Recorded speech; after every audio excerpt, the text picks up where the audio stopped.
Olá pessoal, tudo bem? Bom, gente, no vídeo dessa semana eu quero conversar com vocês sobre uma decisão que foi proferida pelo STJ bem recente.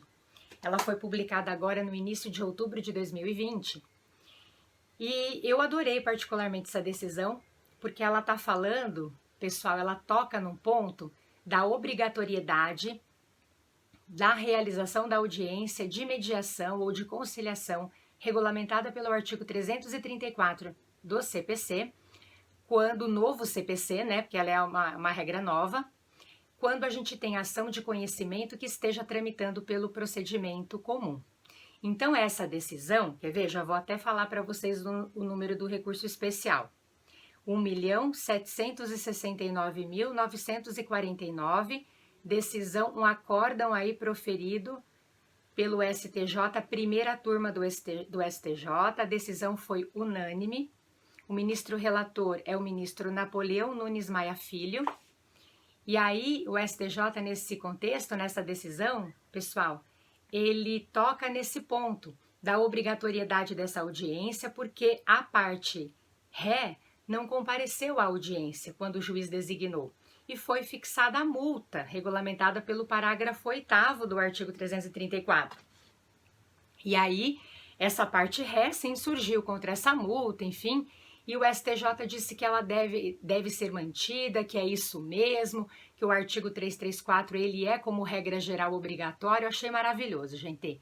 Sou adepta, de fato, sou muito adepta desses mecanismos, desses meios de autocomposição para a resolução dos conflitos.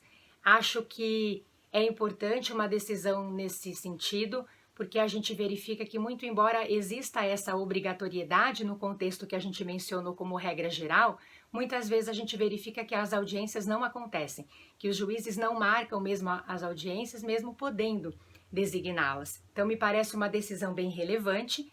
Ela envolvia uma ação declaratória de inexistência de débito com pedido de tutela antecipada em face do INSS, que é uma autarquia federal. E aí o autor aí, gente, dessa ação, ele, na inicial, colocou ali expressamente que ele gostaria da audiência do 334. E a parte ré, né, o INSS aí, se manifestou também no prazo ali estabelecido pela lei, no sentido de que não gostaria da realização da audiência. Mas o autor disse que gostaria da audiência. E a lei, ela coloca, né, que em duas hipóteses apenas, e essas hipóteses estão previstas lá no 334, em seu parágrafo 4º. Então, a lei, ela coloca pra gente, pessoal, duas hipóteses em que a audiência não se realizaria. A primeira seria, né, quando o direito debatido em juízo não admitisse autocomposição. E a lei também faz referência a ideia de autor e réu, quando ambos expressamente se manifestam no processo dizendo que não querem a realização da audiência. Pelo fato de o caso concreto não se enquadrar em nenhuma dessas hipóteses de exceção, pelo contrário, o autor disse que queria a audiência, pela lei ela deve ser designada. Nesse contexto, mesmo que o réu diga que não quer, porque aí a gente já não vai se enquadrar na ideia de ambos se manifestarem no processo dizendo que não querem, porque o autor já está desejando a realização dela. E pelo CPC, né, pela regra da lei, o juiz deve marcá-la nesse contexto, deve designar a audiência nesse contexto. E aí foi o que aconteceu.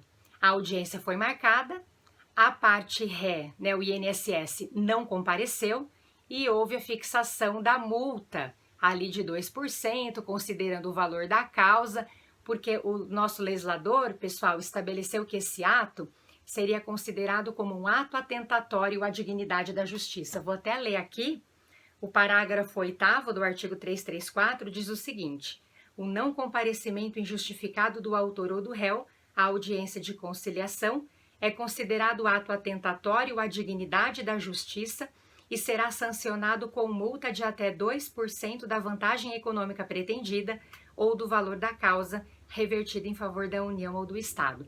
Foi o que aconteceu. Essa celeuma, né, chegou ao STJ e o STJ entendeu que a multa é devida, que não podemos confundir, inclusive isso é colocado na decisão, a ideia, né? Porque o parágrafo 8º, gente, ele fala: o não comparecimento injustificado da parte enseja a aplicação da multa. Então, se a parte eventualmente tiver lá o motivo, justificar que ela não teria condições de comparecer à audiência, por exemplo, ela vai ser redesignada. Obviamente, se tivermos ali uma manifestação justificada nesse contexto, não tem a incidência da multa. Aí a audiência vai ser redesignada, maravilhoso, né? E aí o relator ministro colocou ali na decisão, a gente não pode confundir, né, essa questão da manifestação do réu, no sentido de que ele não tinha interesse em participar da audiência como ele fez mesmo, isso ele se posicionou, com a ideia de que teria ali havido uma justificativa pelo não comparecimento, são coisas diferentes, né? Essa justificativa, dizendo pela impossibilidade de comparecimento nessa ocasião, justificaria de fato a não incidência da multa, a audiência seria redesignada, mas o fato de a parte réa e o INSS ter se posicionado dizendo que não queria audiência, isso não afasta, isso não impede a realização dessa audiência nos termos da lei, tanto que o juiz marcou bonitinho.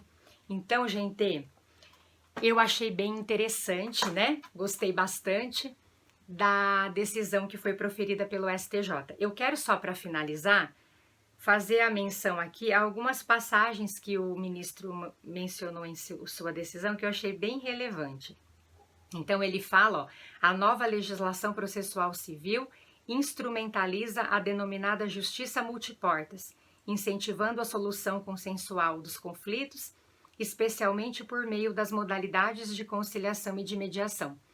E aí ele fala da importância desses mecanismos para que a gente não tenha muito incentivo ao demandismo, né, gente? A propositura das ações a todo custo, a qualquer custo, e aí ele cita, ó, mas isso somente se pode alcançar por meio da atuação inteligente dos juízes das causas, motivados pelos ideais da equidade, da razoabilidade, da economia e da justiça do caso concreto.